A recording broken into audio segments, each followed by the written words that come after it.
Gracias. Qué bueno que hoy vamos a escuchar y que en esta iglesia podemos escuchar palabra de Dios. Amén.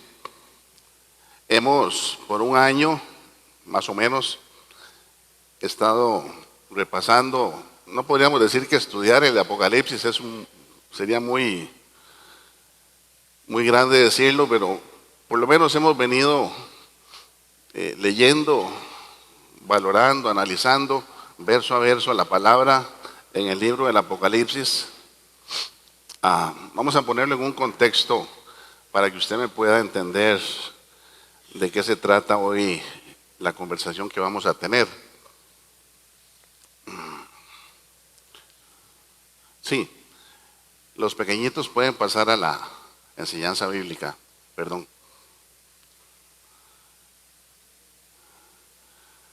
De paso, si alguna o alguno quiere unirse al equipo de servidores en la enseñanza bíblica de los niños, puede hablar con mi esposa o puede hablar con Roxanita, serán bienvenidos. No es complicado. Yo llevo como 25 años y les digo que no es complicado, es fácil. Les dije, vamos a ponerlo en contexto. Normalmente cuando una persona viene a la iglesia, normalmente, no sé, vamos a predicar, en unos días empezamos a estudiar el libro de Eclesiastés. Entonces, cuando yo vengo a que Federico exponga la palabra en el primer versículo, yo diría que probablemente la persona promedio se ha leído el primer capítulo para que cuando Federico la exponga o el que está de turno la exponga, pues la palabra pueda ser más comprensiva para uno. ¿Cuántos me dicen amén? Probablemente, luego de que, vamos a poner a Federico de ejemplo, Federico predica la palabra, típicamente diría yo que uno se va para la casa, tal vez estaba con un poquito de sueño, que es normal a veces, pero la ir a repasar a la casa para ver lo que no entendió. ¿Cuántos me dicen amén? Ok. Pero otros más acuciosos podría ser que agarren el texto, vean significados de palabras, vean contexto y vean otras cosas, porque realmente lo que cantamos es verdad. Lo único que tenemos es a Cristo y lo único que tenemos es su palabra. Amén.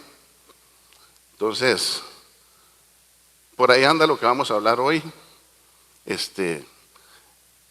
Después de un año de conversar un poquito sobre el Apocalipsis, cierre sus ojos y le hago una pregunta.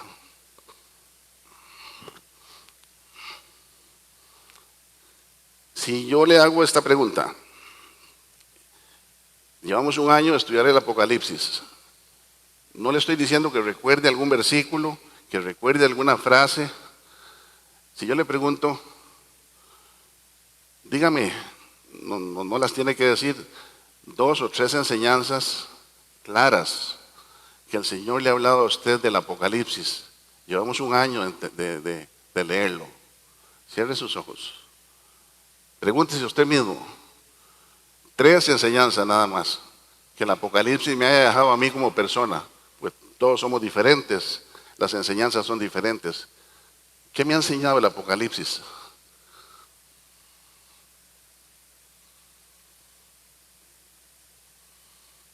Gloria al Señor. Puede abrir sus ojos. No tiene que decirme la respuesta. Empezamos. En el Apocalipsis hay varios personajes. Hoy no voy a referirme a ellos.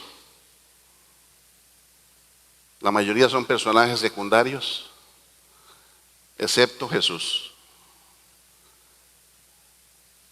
En el Apocalipsis hay bestias raras. Hoy no las voy a recordar. Bastante raras. En el Apocalipsis hay varias catástrofes. Ya las estudiamos, algunas de ellas.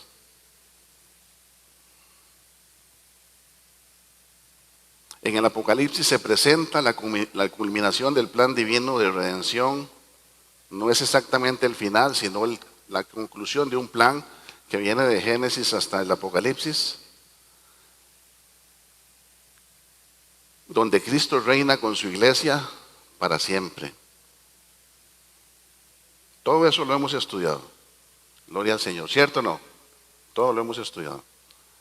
Entonces, no quisiera referirme a estas cosas, sino más bien desde el punto de vista práctico, desde el punto de vista de su día a día o mi día a día.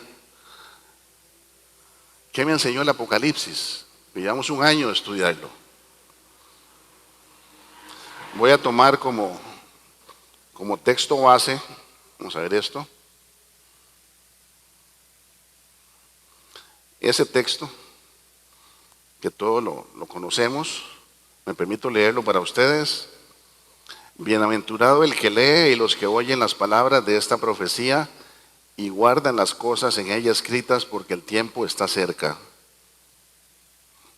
Mis queridos hermanos, el Apocalipsis no es un libro para entretener con profecías, hay varias, o con simbolismos, sino para que la iglesia despierte. ¿Cuántos me dicen amén? Hoy abundan predicadores políticos que endulzan el oído. Me imagino que usted los ha escuchado.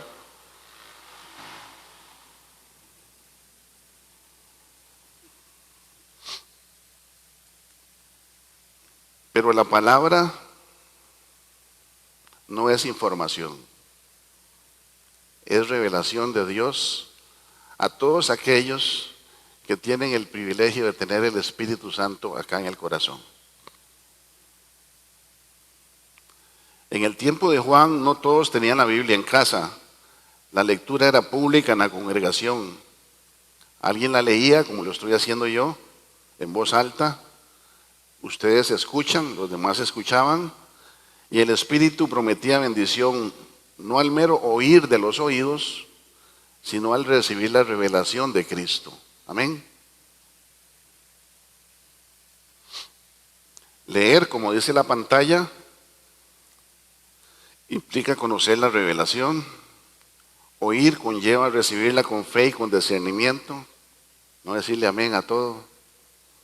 Y guardarla trae consigo obediencia en la vida diaria.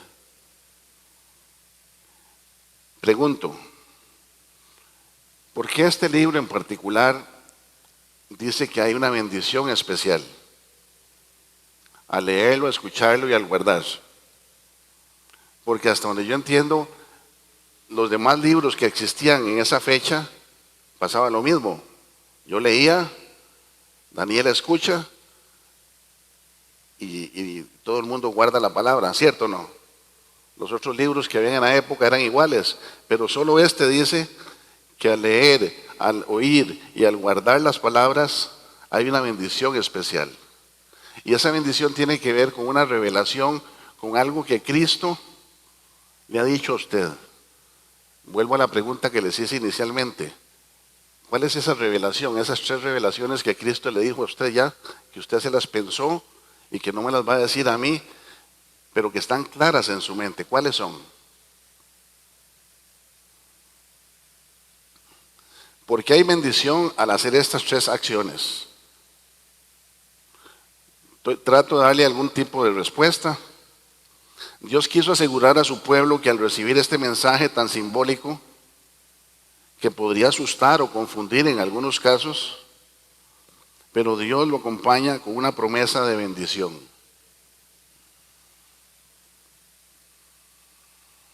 Gloria al Señor. Cuando Juan escribió esto, aproximadamente en el año 95, los cristianos sufrían cárcel, persecución, muerte, exilio. Esa era la realidad de aquella época. Podrían pensar que el mal tenía la última palabra. Así la promesa de bendición es un ánimo especial para estas personas que sufrían y que eran perseguidas a fortalecerse en Cristo.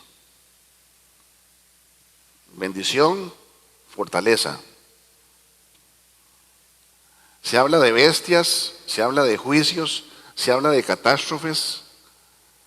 Y Dios anticipa que si alguien se queda solamente en lo superficial, podría leer el libro con miedo, con ansiedad.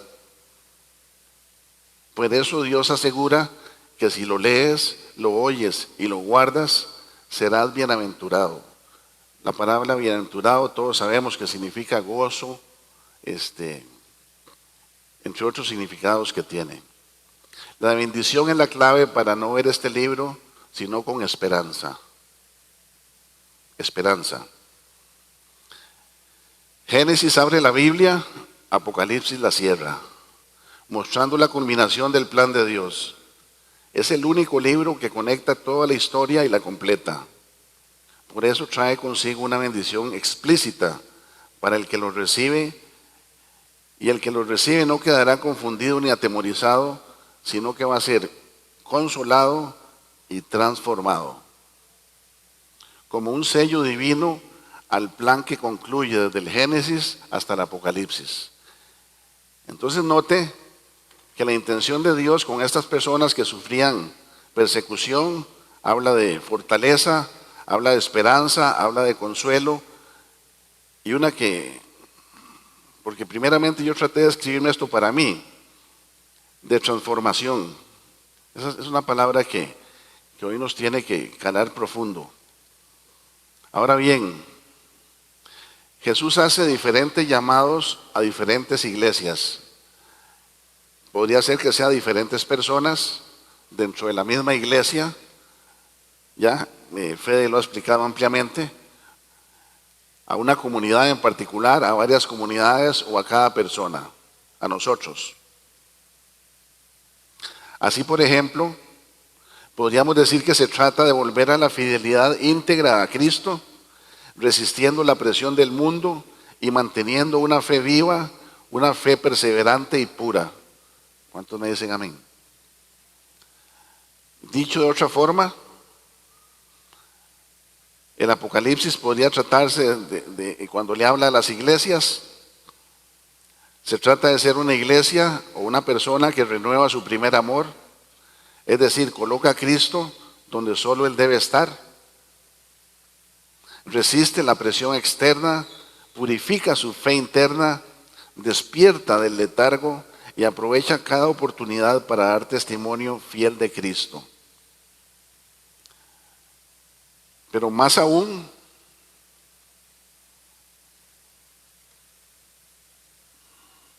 y dicho de una manera diferente, se trata de que la iglesia de hoy debe decidir si vive acomodada a la cultura que hay allá afuera y a sus propias rutinas,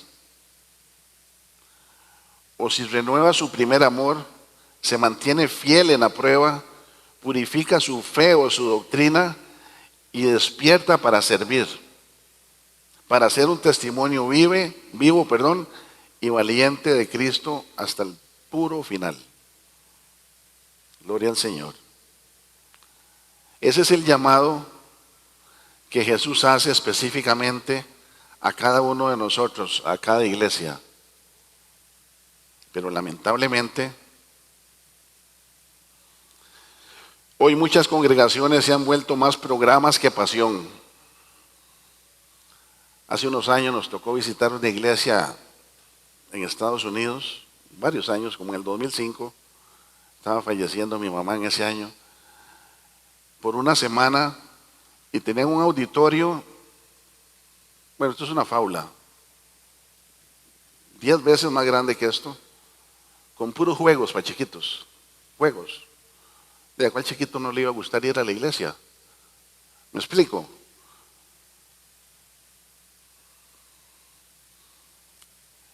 Gloria al Señor. Lamentablemente, repito, hoy muchas congregaciones se han vuelto más programas que pasión, más estructuras que espíritu. Hoy vivimos en un mundo que ofrece comodidad y éxito rápido. ¿Me voy a entender?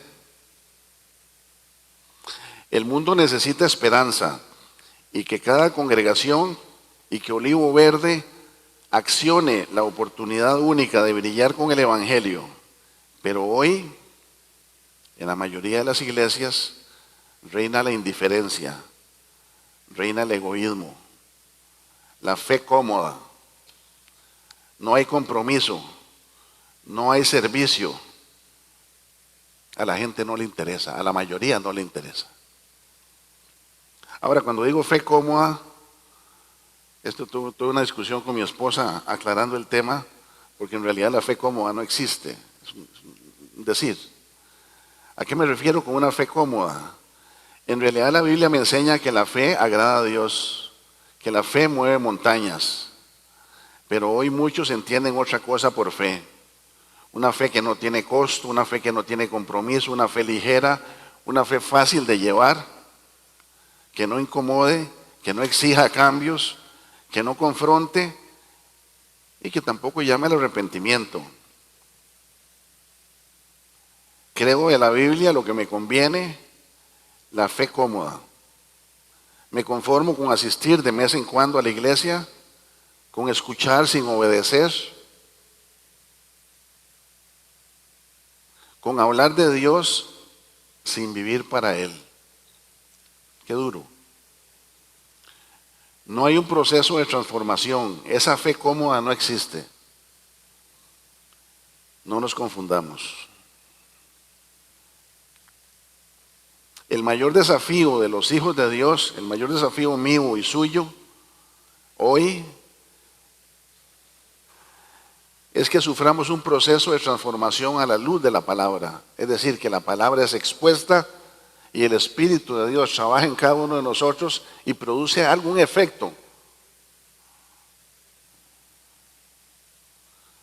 No es la falta de información bíblica, sino la transformación a la luz de la palabra.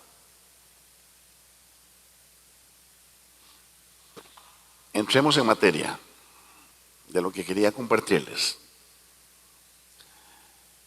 3 puntitos muy sencillos que encuentro en el Apocalipsis, una especie de resumen, al igual que lo anterior que he expuesto. Cristo reina. El mundo ofrece riquezas que se acaban. Cristo ofrece una herencia eterna. Cristo no está derrotado. Cristo hoy reina para siempre. El trono no lo ocupa ni la vanidad, ni el afán, ni la fama, ni el placer inmediato, el orgullo, la autosuficiencia. Oiga, mi hermano, las apariencias, el entretenimiento vacío, la popularidad en redes sociales, la corrupción, la indiferencia ante el prójimo, el consumismo que nos carcome. El trono lo ocupa Jesucristo. ¿Cuántos me dicen amén? Cristo ofrece una herencia eterna. Número 2. Ahí está la referencia. No la puse ahí. Apocalipsis 3, 16 al 17 le dice a la iglesia: eres tibio y dice soy rico, nada me falta. Pero el Señor, el Espíritu Santo le dice a las personas, le dice a las iglesias, a algunos hermanitos, a mí y a usted, pero eres pobre y ciego. Hoy muchos creen que están haciendo lo correcto, pero doctrinalmente están perdidos. Dice, soy rico y nada me falta, pero Cristo nos dice, eres pobre, ciego y desnudo. Y en otros pasajes de la Biblia, en los evangelios, el Señor claramente le dice a aquellos que vienen gozosos a jactarse de lo que han hecho, no te conozco. Qué duro. El juicio para los no salvos. El Apocalipsis deja claro, como ya lo hemos estudiado, que todo sistema humano que excluya a Dios va a ser juzgado. Primera de Juan 2:15 nos dice, no améis al mundo ni las cosas que están en el mundo. Gloria al Señor. Y el punto número 3, quiero ser breve. La misericordia de Dios sigue abierta hoy. La misericordia está disponible. Pero no lo va a estar disponible siempre. En esto no hay doble cara. O eres ciudadano del cielo o eres ciudadano del mundo que va a perecer. Con distintas palabras, muchas veces lo hemos repetido acá, desde el púlpito, no se trata del bien y del mal. Se trata de ser ciudadano del cielo o ciudadano del mundo que perece. El final del Apocalipsis es glorioso, la nueva Jerusalén, donde Dios enjugará toda lágrima, pero ese futuro es solamente para aquel que venciere. Amén. Hoy Cristo sigue llamando, hoy hay misericordia, el tiempo de la misericordia todavía está abierto, pero no lo estará para siempre. Apocalipsis 3:20 dice, he aquí, yo estoy a la puerta y llamo. Y segunda de Pedro 3:9 nos dice, Dios no quiere que ninguno perezca. ¿Me estoy dando a entender? Gloria al Señor. Jesús mismo le dijo a la iglesia de Sardis, yo conozco tus obras, que tienen nombre de que vives, pero estás muerto. Apocalipsis 3:1. A la Odisea le dijo, por cuanto eres tibio, te vomitaré de mi boca. Apocalipsis 3:16. Mi hermano, mi hermana, note que, por favor, en ambos casos, el problema no es el diablo, sino la condición interna de mi corazón, la condición interna de la iglesia,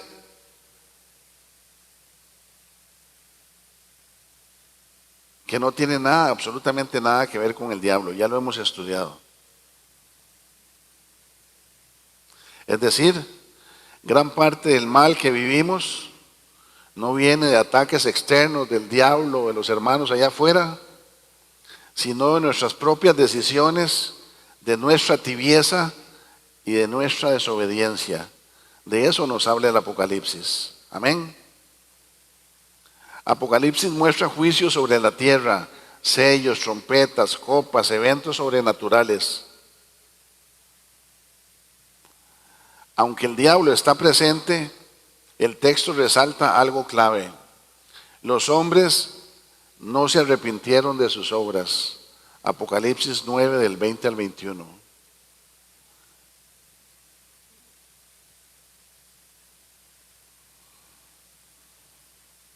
El verdadero problema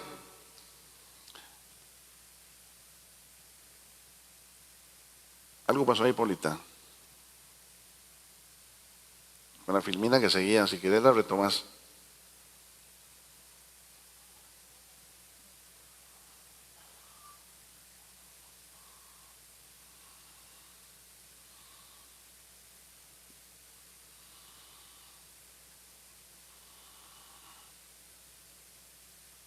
Bueno, algo pasó ahí.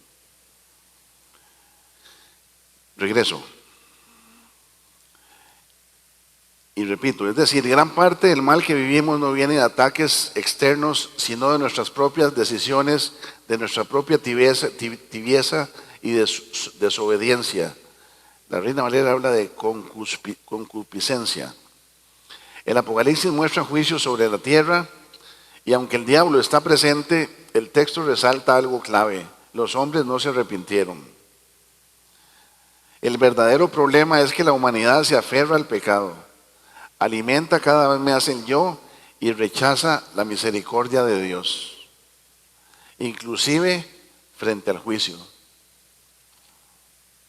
¿Se acuerdan del pasaje donde está Lázaro, el sacerdote, a la puerta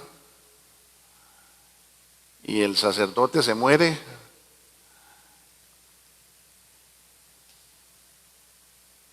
Lo que dicen los hermanos cuando están abajo en la tierra, dicen, no, dígales a mis hermanos para que no vengan aquí donde yo estoy sufriendo, que muero de sed. De eso se trata lo que estoy hablando. Ante el juicio, la gente se inmuta, no le interesa. Pero la advertencia es que muchos hombres y mujeres serán condenados no por lo que el diablo hizo, sino por no haber aceptado a Cristo como su Salvador. El Apocalipsis nos enseña que el verdadero peligro no es Satanás o lo que él haga, sino que nosotros hacemos lo que nosotros hacemos al apartarnos o alejarnos de Dios. Porque entre más nos alejemos de Dios, más vamos a pecar. Más que culpar al enemigo, El llamado no es examinar nuestro corazón, es examinar nuestro corazón, arrepentirnos y perseverar en la fe. Lo reitero, más que culpar al enemigo, el llamado es examinar nuestro corazón, arrepentirnos y perseverar en la fe. El diseño de Dios no falló. Dios dijo que todo lo veía bueno. Ni los materiales que hubo en la creación fallaron. Sino fue la decisión humana de querer ser independiente de Dios. Y la Biblia nos enseña que sin Dios nada somos. Vuelvo y repito, el mayor desafío de los hijos de Dios hoy no es la falta de información bíblica, sino la falta de transformación a la luz de esa palabra.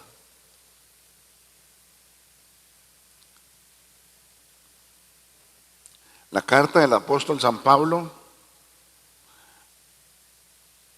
tratando de interpretarla, en el versículo 1, 22, nos dice, preste atención mi hermano y mi hermana, porque tiene que ver con lo que nos enseña el Apocalipsis a la hora de escuchar. Oír sin obedecer es autoengaño. Usted lo puede repetir conmigo. Oír sin obedecer es autoengaño. No podemos autoengañarnos. Ya es suficiente con el engaño que tenemos afuera para que nosotros mismos nos engañemos nosotros mismos. Y como empezamos, vamos a terminar. Porque el Apocalipsis nos habla de oír, de leer, oír y guardar. Pero la bendición es para todas aquellas personas que guardan su palabra. ¿Cuántos me dicen amén? ¿Cuántos me dicen amén? Gloria al Señor.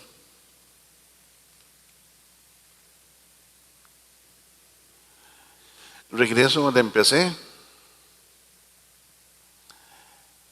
El libro del Apocalipsis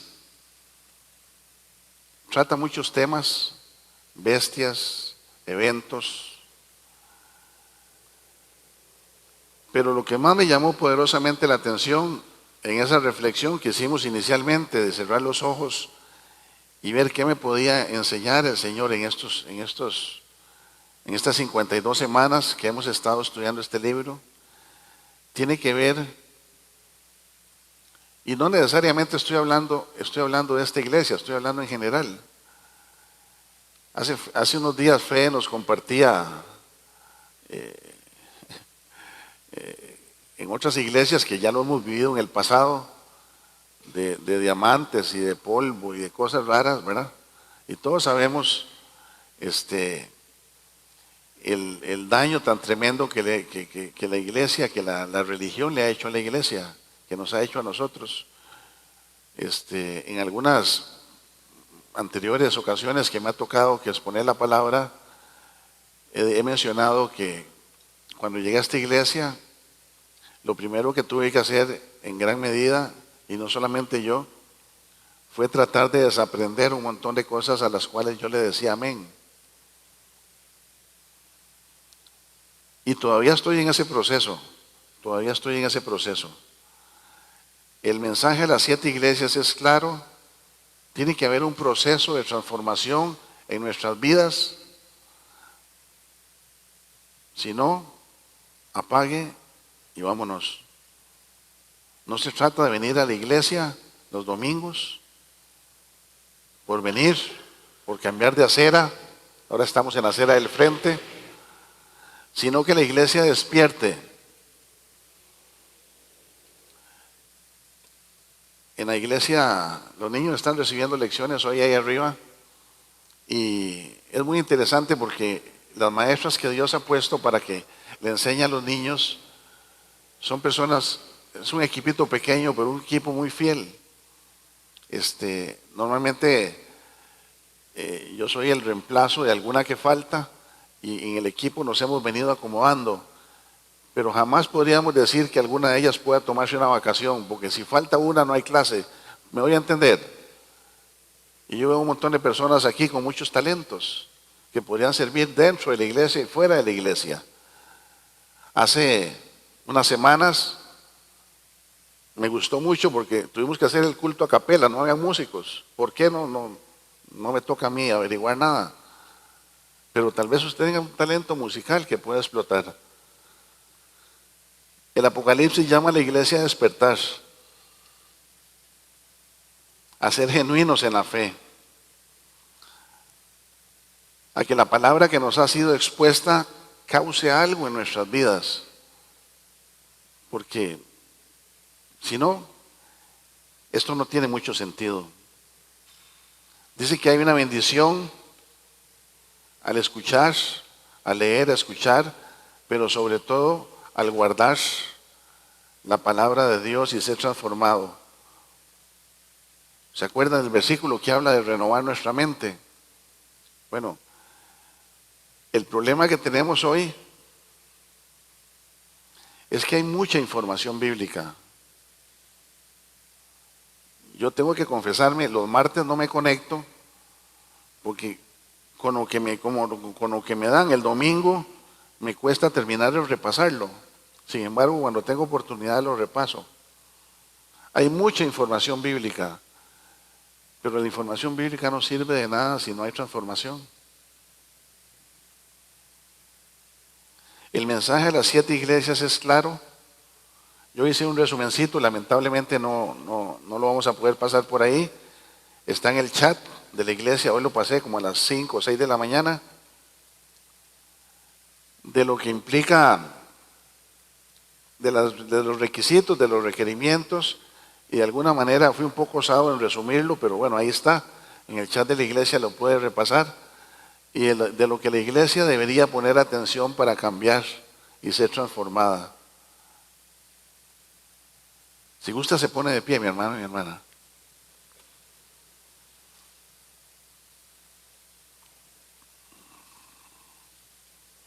Vamos a orar.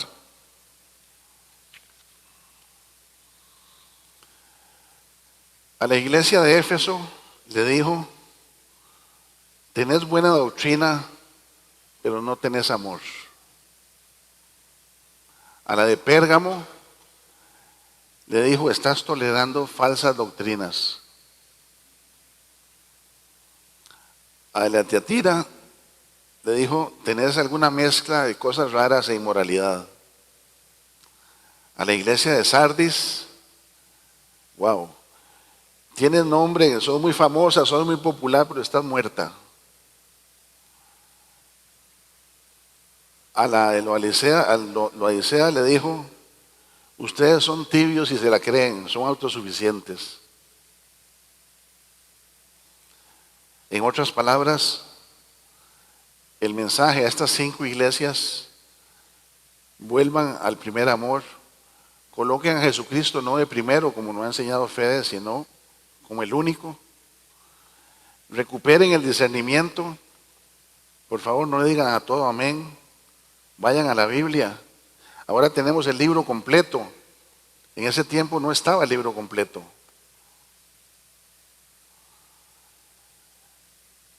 Sin santidad nadie verá a Dios. Hay que despertar. De repente estamos acostumbrados a venir a la iglesia todos los domingos o todos los sábados. Algunos tal vez ya se escucharon a las redes sociales y solo lo ven por internet, no hay ningún problema. Pero somos un cuerpo. Y los cuerpos son vivos, trabajan, evolucionan, crecen. Pero eso es ciencia. Se aman el uno al otro, comparten. La iglesia tiene que despertar. Tenemos que despertar. Y en el caso de la Odisea le dice: ábranle la puerta a Cristo.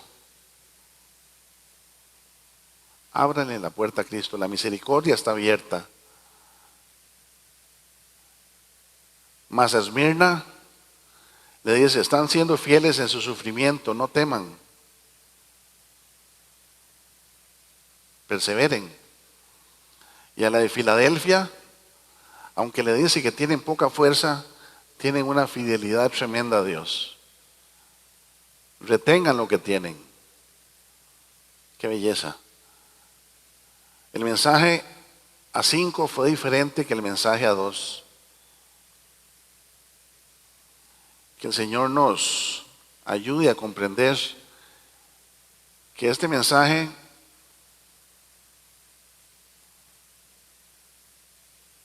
es dado para la iglesia de hoy. Hoy que vemos tantas cosas raras, extrañas, no solamente por la radio, la televisión, las vemos en vivo y a todo color, aquí mismo en nuestro pueblo. Les reitero, ahí en el chat del WhatsApp me atreví, y digo atrevimiento porque realmente lo fue, a hacer un pequeño resumencito de estos requerimientos de ambas caras, un poquito aún más pequeño de lo que acabo de mencionarlo. Oremos. Señor, te damos gracias infinitas por permitirnos hoy congregarnos y de alguna manera repasar un poquito de lo que tú nos has enseñado